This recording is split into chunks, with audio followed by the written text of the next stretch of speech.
You are looking at Julian's pronunciation guide, where we look at how to pronounce better some of the most mispronounced words in the world, like this other curious word. But how do you say what you're looking for today?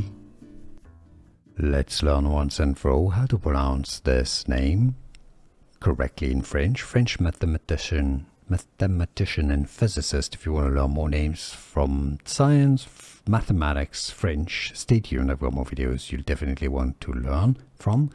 Jean Leron, so that's French pronunciation. Buckle up because it's hard.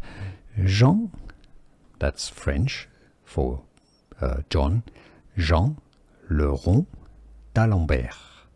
Jean Leron d'Alembert is the French pronunciation. You've heard it, the T is silent and the D is silent to Rond, and d'Alembert, the T is silent.